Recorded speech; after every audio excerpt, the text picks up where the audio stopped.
सानसेयारि बड'सा खौरांलाइनि दिनैनि थामहिनबा 25 आगस्तनि बिसानाव सोर सोरनि लिरथिया सेबखांजादों बेखौ फोरमायनो थाखाय आखायाव लानाय जाबाय। फोरमायनाय सिगाङावनो बयनिसिमबो आंनि फारसेथिंजायनिफ्राय गुरै खावलायहरनाय दि सानसेयारि बड'सा खौरांलाइयाव नोंथांनि बेसेन बरा लिरथिखौ अराय दैथायहर आरो सानसेयारि बड'सा खौरांलाइखौ अराय अनसायलांबाय था।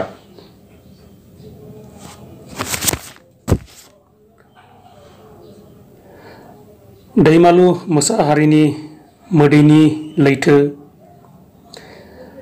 देरहासार ब्रह्मनि खौसेथि, बुद्धेश्वर ब्रह्मनि जोनोमगिरि बिमा, मिरिना मुसाहारिनि सिखिरि, गलाघाटनि पबित्र ब्रत दैमारिनि अनफावरु जिउ,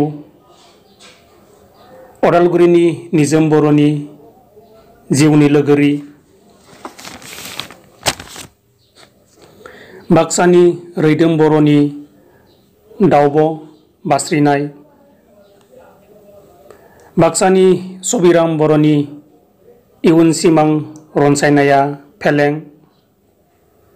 बर' बाजार सोलोंसालिमा चिरांनि अनिल ब्रह्मनि दोंसे जंखाय खन्थाइ, उदालगुरिनि खोमथा बर'नि बिबार बारियाव थाखुमा थाखुमा आरो सनितपुरनि प्रदीप रामसियारिनि